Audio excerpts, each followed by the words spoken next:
दोस्तों, जल्दबाजी में लिया गया फैसला हमेशा ही इंसान के लिए दुखदाई होता है। इसीलिए कहते हैं कोई भी गलत फैसला लेने से पहले अब 100 बार सोच ज़रूर लेना चाहिए। अब इसके लिए चाहे किसी भी लोगों का तरीके से राय मशवरा लेना पड़े, लेकिन हाँ, इंसान जो होता है अब गलत फैसले की वजह से पछताता ज़रूर है और साथ में उसी की वजह से कई लोग परेशान भी पड़ जाते हैं, जिसकी कोई कल्पना नहीं कर पाता आखिर परेशानी कैसे खड़ी हो गई। आज की घटना में सेम कुछ ऐसे ही होता है। ऐसी परेशानी आती है जिसकी वजह से 3 लोग इस दुनिया को छोड़कर बड़े बेरहम तरीके से चले जाते हैं। लेकिन जब लोगों के सामने सच्चाई सिर्फ एक कंकाल के तहत आता है, इससे सुनकर और देखकर लोगों के होश भी खो जाते हैं। आखिर क्या था इस घटना में? इस घटना में अब क्या हुआ? इस घटना की आप पूरी तह तक सच्चाई जानने के लिए इस वीडियो को आप लास्ट तक जरूर देखिएगा।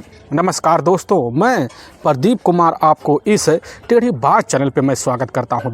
दोस्तों, आज की यह जो सच्ची घटना है, यह घटना सुनाने से पहले मैं आपसे एक छोटा सा रिक्वेस्ट करना चाहता हूं, क्योंकि आप अगर इस चैनल पर नए हो और पहली बार आए हुए हो तो एक बार जाकर अपने इन्हीं प्यारे हाथों से आप इस चैनल को लाइक और सब्सक्राइब और शेयर ज़रूर करें, ताकि आपकी वजह से इम्पोर्टेंट होने के नाते यह जो वीडियो है यह काफ़ी लोगों तक पहुंचाया जा सके, और इसके लिए हम आपके तहे दिल से शुक्रगुजार रहेंगे। दोस्तों, आज की यह जो सच्ची घटना है, यह घटना है ठीक मध्य प्रदेश, और उसी में एक जाना माना शहर पड़ता है अब रतलाम, और ठीक रतलाम के ही शहर में एक कनेरी अब जाना माना अब रोड पड़ता है।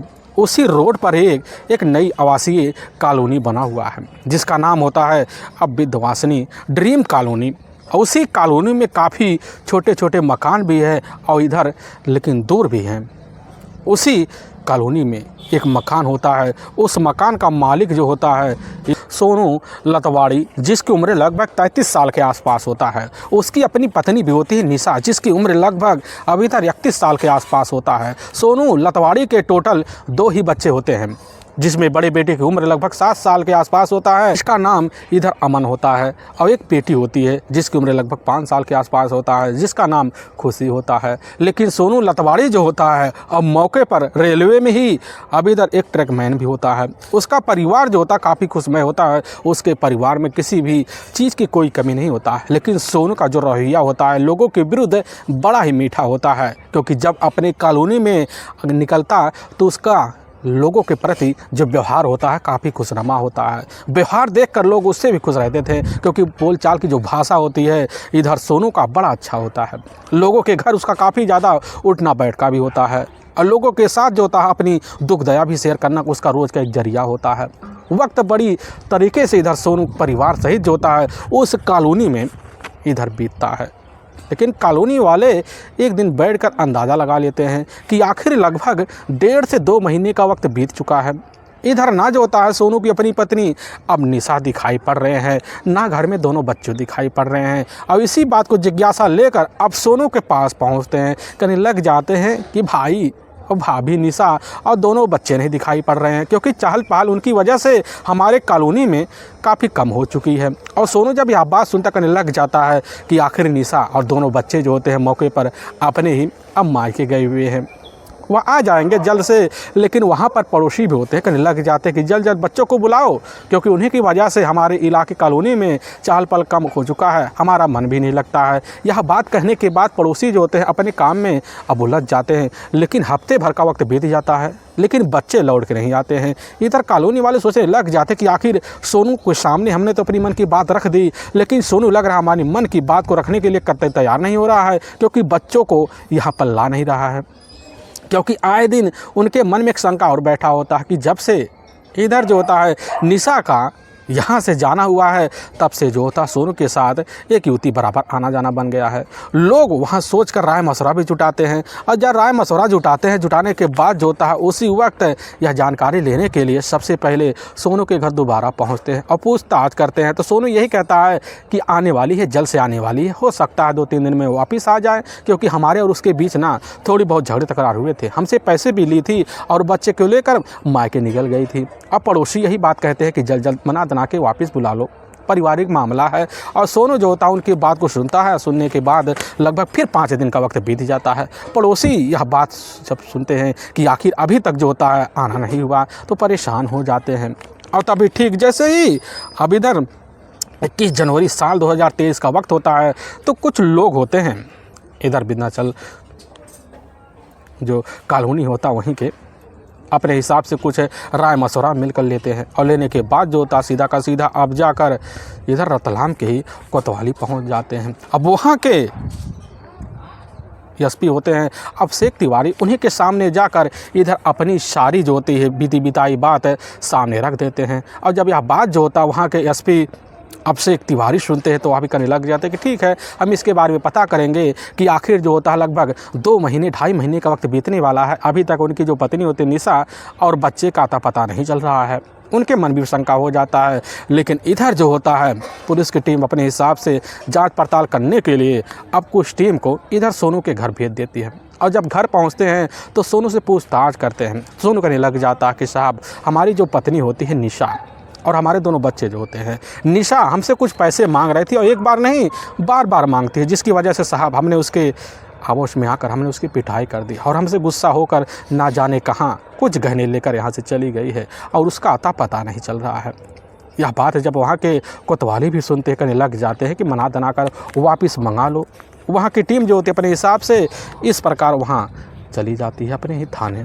लेकिन यहाँ तो अब महीने को वक्त बीतने वाला है, पड़ोसी भी हैरान हो जाते हैं, दोबारा जाते हैं कोतवाली में खबर मारते हैं और मारने के बाद वहाँ के जो एसपी होते हैं एक्शन में आते हैं, इस मामले को गंभीर सा लेते हैं, क्योंकि इधर पड़ोसी के द्वारा पता चल जाता है कि आखिर जो होता है जब से उसकी पत्नी निशा घर से गई, युवती का काफ़ी आना जाना बन गया है। उनके मन में शंका हो जाता है, क्योंकि अब पड़ोसी जब कभी सोनू से पूछताछ करने के लिए जाते तो सोनू जो होता पूछताछ करते ही उनके ऊपर बौखला जाता है, जिसकी वजह से पड़ोसी के साथ अब सोनू का बखेड़ा खड़ा हो जाता है। पड़ोसी के मन में शंका हो जाता है और इच्छा जाहिर करने के लिए अब पड़ोसी जो होते सीधा के सीधा रतलाम कोतवाली पहुँचते हैं। कोतवाली में जो होते हैं वहाँ के एसपी साहब अभिषेक तिवारी एक्शन में आते हैं और तुरंत जो होता है अपने थाने से जुड़ा हुआ जो थाना आता है इधर इजाज़त नगर में, इसकी सूचना दे देते हैं। अब वहाँ के थाना प्रभारी जब खबर पाते हैं तुरंत वह समझ जाते हैं कि मामला जो होता है कुछ ना कुछ गंभीर है, क्योंकि उनके पास काफ़ी सारे ऐसे केस आए हुए थे जो बोलचाल की भाषा में सीधे तो होते हैं,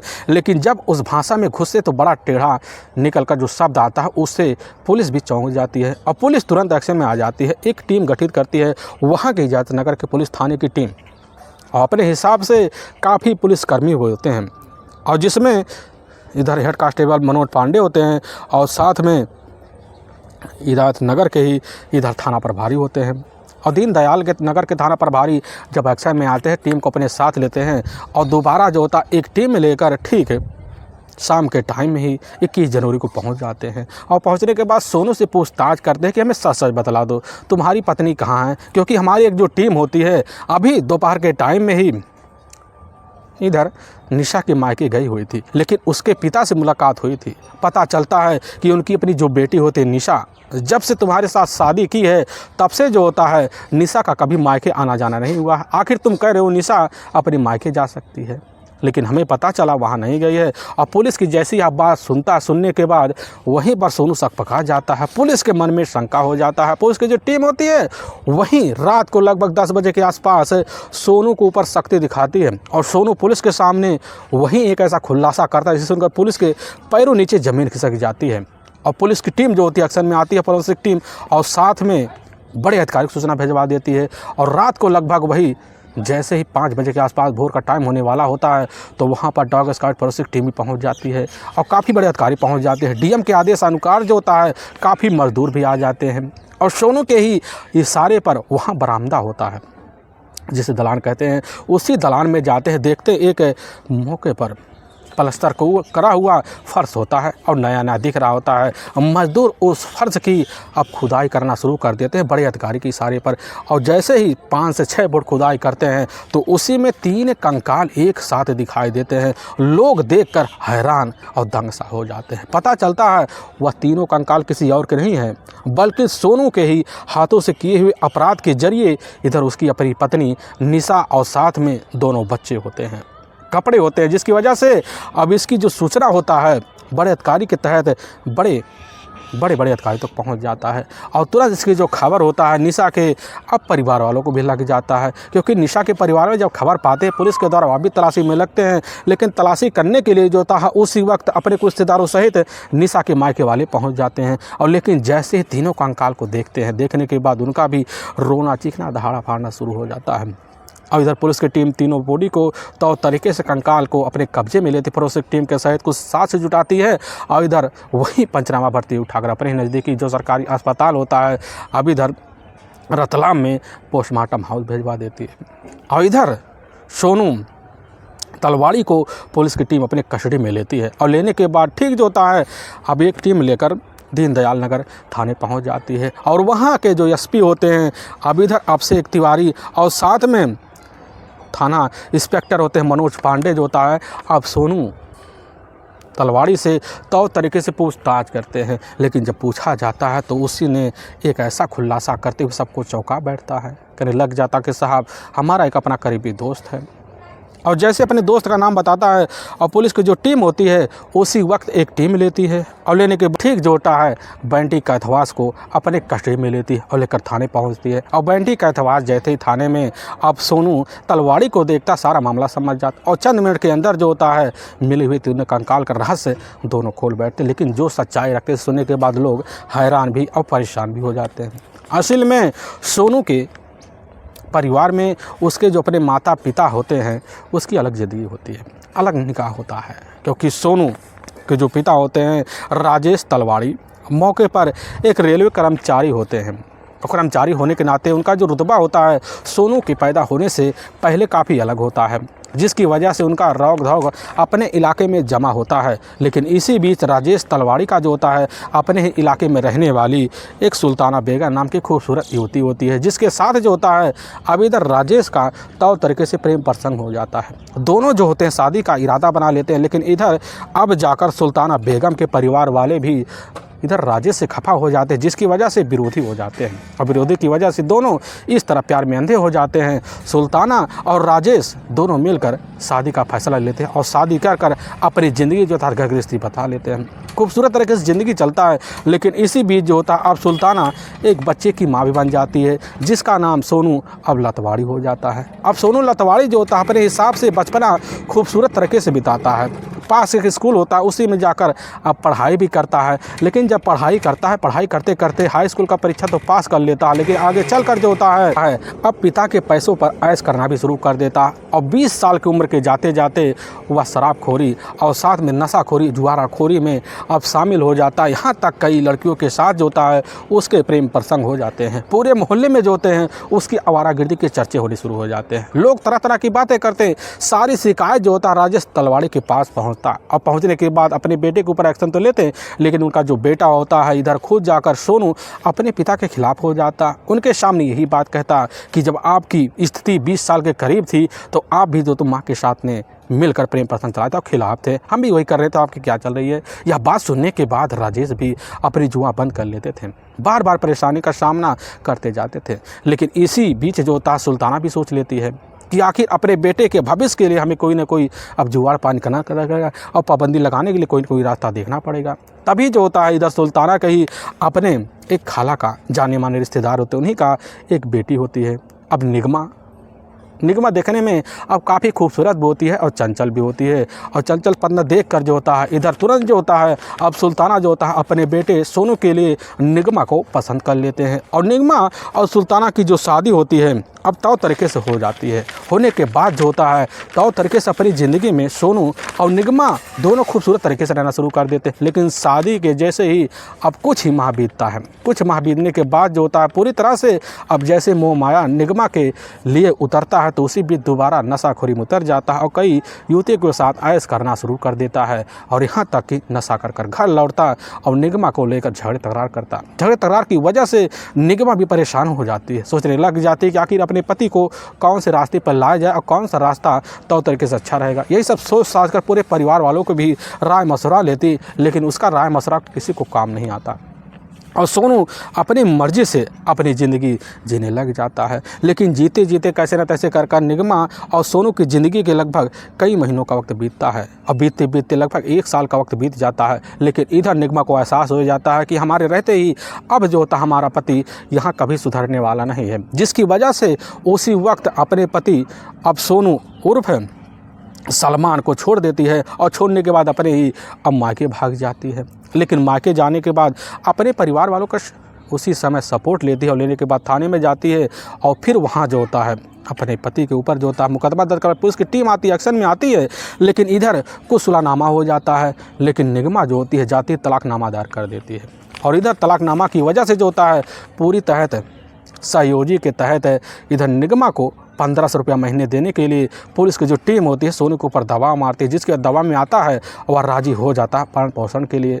और इधर अपनी ज़िंदगी जो होता है सोनू अब ऐशो आराम से गुजारने लग जाता है। लेकिन ऐशो आराम से गुजारते गुजारते जो होता है सोनू की मुलाकात जाकर उसी इलाके में रहने वाली इधर निशा एक बरोशी नाम की खूबसूरत युवती होती है। उसके परिवार में उसके अपने माता पिता होते हैं, तो तरीके से अपनी ज़िंदगी तो चलती है। लेकिन इसी बीच निशा बरोशी से उसकी जो मुलाकात होती पहली नज़र में देखकर इधर सोनू और निशा दोनों एक दूसरे को पसंद कर लेते हैं। लेकिन हाँ, प्यार का जो इजहार होता है निशा के मन में या नहीं होता कि जल्द जल्द किया जाए, लेकिन सोनू सोच के बैठ जाता। तभी एक दिन अब गलियारा होता, उसी गलियारा में निशा बरोसी मौके पर जा रही थी, क्योंकि जो कॉलोनी होता है उसी कॉलोनी में एक सिलाई सेंटर होता है। मौके पर उसी सिलाई सेंटर पे जाकर अब सिलाई सीखती है और वहीं जैसे निकलती है तो उसी गली में जाकर हार दबोचता और दबोचने के बाद प्यार का इजहार कर बैठता है। और मुस्कुराहट देखकर अब इधर सोनू जो होता है निशा का इस लफ्ज़ को समझ जाता। अब रोज़ का जो होता है रास्ते में खड़ा होकर इजहार करना उसकी आदत बन जाता है। लेकिन सोनू अब जो होता है कंडे और बढ़ा देता है। अब जब भी इधर निशा गली में देखती बाइक लेता और लेने के बाद जो होता है बैठाता और फिर घुमाना फिराना शुरू कर देता। दोनों के बीच जो होता है प्रेम रिश्ते और चरम पे आ जाते हैं, दोनों एक दूसरे को चाहना शुरू कर देते हैं। लेकिन इसी बीच जो होता है इसकी जो खबर होता है अब निशा बरोशी के परिवार वालों को पहुंच जाता है, क्योंकि उसके जो पिता होते हैं छोटेलाल बरोशी वह भी एक रेलवे कर्मचारी होते हैं। रेलवे कर्मचारी होने के नाते जो होता है इधर पहले से मुलाकात राजेश तलवाड़ी से होता है, आना जाना भी होता है। लेकिन जब पता चलता छोटे लाल को तो सनस रह जाते, क्योंकि उनको पता आता है कि उनका जो बेटा होता है एक तो नशेड़ी है, तो तरीके वाला जुआ लड़ी है। यह सब सोच साझ कर छोटे लाल वसौड़ी उसी समय सोच लेते हैं इसकी शिकायत हम जाकर राजेश तलवाड़ी से तो करेंगे, और पहुंचते हैं उनके पास शिकायत करने के लिए। और उसी समय जो होता है राजेश तलवाड़ी अपने दोनों हाथ उठा लेते, कहने लग जाते हैं कि हमें पता है, लेकिन हाँ हमारा जो बेटा है पूरी तरह से बिगड़ चुका है, उसका हथकंडा हमारे ऊपर अब नहीं रह गया है।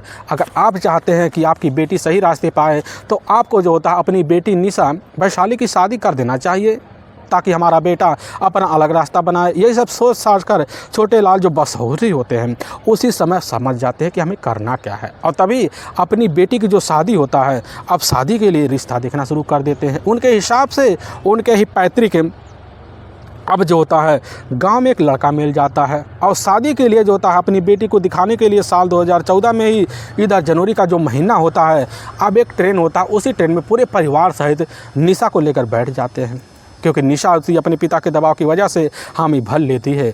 और ट्रेन में जब चढ़ते हैं, चढ़ने के बाद सफ़र जब तय करते हैं लगभग कई स्टेशन पार कर जाते हैं, तो अचानक रात का टाइम होता है। उसी रात के टाइम में निशा के पूरे परिवार वाले जो होते काफ़ी गहरी नींद में सो जाते हैं। और इधर पहले से निशा जो होती है अब सोनू से बात कर रखी हुई थी, और जैसे ही नींद देखती तो फ़ायदा उठा जाती है और फिर ट्रेन में से वही निकल जाती है और फिर आती है इधर रतलाम में। आने के बाद जो होता सोनू के साथ मिलती है और मिलने के बाद जो होता है दोनों एक मंदिर में जाकर रीति रिवाज के तहत शादी तो कर लेते हैं, लेकिन हाँ रिश्ते में नहीं बंधते हैं, क्योंकि सोनू को पता होता है कि हमारी शादी अभी तो कतई हो नहीं सकती, ना हम कभी कोर्ट मैरिज कर सकते हैं। क्योंकि इधर जो होता सोनू की जो शादी हुई थी पहली साल 2009 में नगमा के साथ, और इधर तलाक भी हो गया था ठीक 1.5 साल बाद, जिसकी वजह से तलाकनामा भी अभी पूरी तरह से राजीनामा नहीं हुआ था।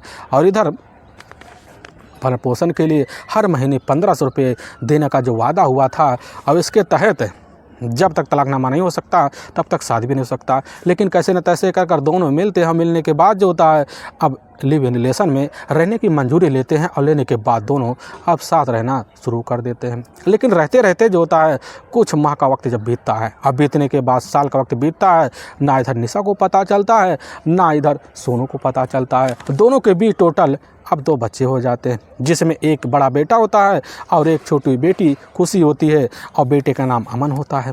अब घर गृहस्थी देखते हैं तो तरीके से अपनी ज़िंदगी गुजारने में लग पड़ जाते हैं। लेकिन सोनू जो होता है अपने परिवार में अपनी जो पहली पत्नी होती है मौके पर तलाकनामा ना होने की वजह से भरण पोषण के लिए हर महीने अब 1500 रुपये देने के लिए पूरी तरह से मजबूर हो जाता है। लेकिन उससे भी किनारा कसने के लिए बार बार जो होता है अपनी पहली बेगम पर अब दबाव मारना शुरू कर देता है। सोच लेता छुटकारा मिले, लेकिन छुटकारा नहीं मिल पाता है, क्योंकि बच्चों का जो दाखिला होता है वह स्कूल में कराने के लिए पिता नाम की आवश्यकता होती है, लेकिन पिता का नाम उन बच्चों को ना मिल पा रहा था, जिसकी वजह से अब इधर खुद जो होता है सोनू पहली पत्नी से छुटकारा पाने के लिए तौ तरीके वाला रास्ता भी अपनाता है। लेकिन इसी बीच उसके जो पिता होते हैं इस दुनिया को छोड़कर अचानक चले जाते हैं। और इधर संविदा के तौर पर जो होता है सोनू को रेलवे में नौकरी मिल जाती है। और जब नौकरी मिलता है उसके पास ठीक ठाक अब पैसे आ जाते हैं। उसी पैसे से अब विंध्यावासिनी जो कॉलोनी पड़ता है उसी कॉलोनी में जाकर मौके पर निर्माण होते देखकर वह भी जाता है, एक प्लाट ले लेता है और उसी प्लान पे निशा और साथ में दोनों बच्चों के साथ अब रहना शुरू कर देता है। लेकिन जिस स्कूल में दाखिला कराने के लिए इधर निशा अपने बच्चों को लेकर पहुंचती है, अब उस स्कूल में इधर पिता का नाम जब पूछा जाता तो अब बताने से भी इनकार कर जाती, क्योंकि इधर जो होता है जब तक पिता का दर्जा नहीं मिल जाता तब तक दोनों बच्चों का एडमिशन होना काफ़ी मुश्किल दिखाई रहा था। जिसकी वजह से अब निशा जो होती है बार बार दबाव मारती है, जल्द जल्द अपनी पहली पत्नी से छुटकारा लो और अपने बच्चों का नाम जो होता है उन्हें दिलाओ। और इसकी वजह से इधर सोनू जो होता है अब बार बार परेशान हो जाता है, सोचने लग जाता कि आखिर हमें इसके लिए कौन सा रास्ता अपनाना पड़ेगा, और बार बार सोचता इसके लिए हमें कोई ना कोई तुक्का पानी तो करना पड़ेगा। लेकिन जब कभी भी अब मौका मिलता ज़रूर नशा करता, फिर नशा करने के बाद झगड़े तकरार भी करना शुरू कर देता। लेकिन इसी बीच जो तो दोबारा कई युवतियों के साथ जो होता है अब सोनू का प्रेम संबंध हो जाता है। इसकी जानकारी जब जाकर निशा को लगता है, निशा समझती है और जिसकी वजह से अब निशा आए दिन घर में कला पैदा कर देती है और सोनू को सही रास्ता दिखलाने की भरपूर कोशिश करती। लेकिन सोनू जो होता कभी कभी निशा का बेरहम तरीके से पिटाई भी कर दिया करता था। यही बात जो होता है निशा को खल जाता और निशा बार बार दबाव मारती, जल्द जल्द हमें जो होता अपने बच्चों का नाम चाहिए, इसके लिए तुम्हें चाहे जो रास्ता अपनाना पड़े। और तभी सोनू के मन में ख्याल आता है हमारे पास बस एक ही रास्ता बच रहा है, कैसे न तैसे कर कर अपनी पहली पत्नी को रास्ते से नगमा को हटाया जाए। और इसके लिए जो होता है वह प्लान बनाना शुरू कर देता है, अपने हिसाब से प्लान रचना शुरू कर देता है। लेकिन तौर तरीके से अपनी ज़िंदगी जीने के लिए जो होता है कई युवतियों का सहारा भी लेता है, अपने सारे शौक़ पूरा करना शुरू कर देता है। लेकिन आए दिन जो होता है इधर निशा और साथ में सोनू के बीच बच्चों का नाम दिलाने के लिए अब कला होने लग जाता है। और सोनू दूसरी तरफ जो होता है पहली पत्नी नगमा को भरण पोषण के लिए 1500 रुपये महीने देने के बाद भी खुश नहीं रहता। वह सोच लेता हमें कोई ना कोई रास्ता तो अपनाना पड़ेगा। लेकिन तभी जो होता है जैसे ही अब 12 नवंबर साल 2022 का वक्त होता है तो शाम का टाइम होता है। अब शाम के टाइम में जैसी नशे में अब घर में घुसता है, घुसने के बाद उसकी जो पत्नी होती है अब निशा उसी समय जिद करने लग जाती है कि बच्चों का नाम चाहिए, चाहे जैसे चाहिए, क्योंकि उसकी वजह से बच्चों का दाखिला नहीं हो पा रहा है। कहीं भी जाते हैं तो पिता का नाम पूछा जाता है, हम मजबूर हो जाते, इसके लिए कोई रास्ता तो बताओ। अब इसी बात को लेकर वहाँ जो होता है तनी देर में तुन्ना जाता है, जिसकी वजह से वहीं इतने लफड़े शुरू हो जाते हैं को उसी वक्त साइड में रखा हुआ एक कुल्हाड़ी होता है, उसी कुल्हाड़ी को लेता है और तीनों के ऊपर एक के बाद एक प्रहार करता है। जिसकी वजह से निशा और साथ में 7 साल का बेटा अमन और साथ में 5 साल की बच्ची खुशी इस दुनिया को छोड़कर बड़े बेरहम तरीके से चले जाते हैं। और जैसे ही 1 घंटे का वक्त बीतता है तो उसी वक्त जब होश आता है तो सोनू नहीं समझ पाते कि आखिर अपनी ज़िंदगी अब क्या चल पाएगी। यही सब सोच लेता हमें कोई ना कोई रास्ता तो अपनाना पड़ेगा। अब इसके लिए जो होता है सोनू उसी वक्त एक बड़े ही बेहतर तरीके से प्लान बनाता है और उसी वक्त अपने करीबी दोस्त सलान वार्ड का ही रहने वाला जितेंद्र उर्फ बंटी को फ़ोन करके बुलाता है। लेकिन जैसे ही रात को 2 बजे के आसपास बंटी पहुंचता है तुरंत रोते धोते उसका हाथ पैर पकड़ लेता है, कहने लग जाता कि दोस्त हमारी पत्नी हमारे विरुद्ध हो चुकी थी, बार बार हमारी ज़िंदगी को नरक करके रखी है। एक तो पहली पत्नी से अभी अपनी ज़िंदगी नहीं सुधरी और दूसरी पत्नी आने की वजह से हमारी ज़िंदगी और नरक से हो गई, जिसकी वजह से हमने अपने ही पत्नी और बच्चों का बेरहम तरीके से हत्या कर दी। और इसके लिए हमें कोई रास्ता दिखलाओ ताकि बॉडी ठिकाने लग जाए, अपनी ज़िंदगी ऐसे आराम से गुजार सके। और दोस्ती के नाते जो होता है और बार बार मिन्नत करता है, और जिसकी वजह से अंदर अब दोस्ती के नाते टूट पड़ता है और वह रास्ता बतला देता है। और रास्ते के तहत जो होता है, जैसे दूसरे दिन का वक्त होता है तो इधर सोनू जो होता है 3 मजदूर को लेकर आता है, कहने लग जाता है कि यहाँ पर टॉयलेट के लिए एक गड्ढा खोदना है। मजदूर जो होते हैं उनकी बातें में आते हैं और वह लगभग 5 से 6 फीट का गहरा गड्ढा खोद देते हैं। उनके मजदूरी मिलते ही वह तीनों मजदूर वापस चले जाते हैं। लेकिन दूसरे दिन का जब रात का टाइम होता है तो दोनों इधर बंटी और सोनू मिलते हैं।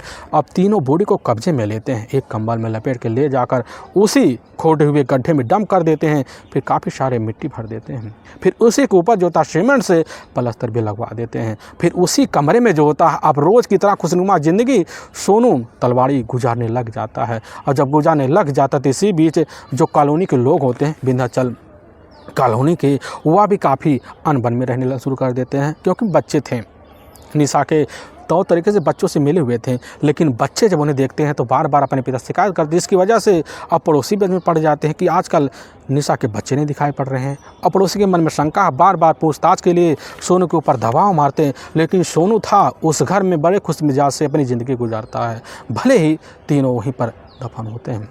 लेकिन इधर पड़ोसी के मन में शंका जब बढ़ता है, इसकी शिकायत जाकर वहाँ के कोतवाली करते हैं और यह खबर पूरी तरह से हलचल मच जाता है। और चंद माह बीते बीते सारा मामला जो होता है पुलिस के सामने जब आता है, लगभग 3.5 माह, क्योंकि फोरेंसिक टीम के द्वारा पता चल जाता है कि निशा की जो मौत हुई है लगभग 3 माह के पहले ही हुआ है। इस चीज़ की जानकारी जब लगता है लोग हैरान और परेशान हो जाते हैं। वाकई में दोस्तों पुलिस की टीम भी सनस रह जाती है। पुलिस की जो टीम होती है सोनू और बंटी को अपने कब्जे में लेती है और ले जाती है, वहाँ के कोर्ट में पेश कर देती है। और कोर्ट में दोनों के ऊपर काफ़ी गंभीर धारा मुकदमा दर्ज करके ले जाकर हमेशा हमेशा के लिए जेल की सलाखों के पीछे डाल दिया जाता है। दोस्तों हमें इस घटना का सुनाने का जो उद्देश्य है, किसी के दिल को ठेस पहुँचाना नहीं है, बल्कि आपको यह बताना कि आप जहाँ भी रहें आप सावधान और सतर्क जरूर रहें। दोस्तों फिर मिलेंगे एक नए वीडियो के साथ, तब तक के लिए जय हिंद और जय भारत।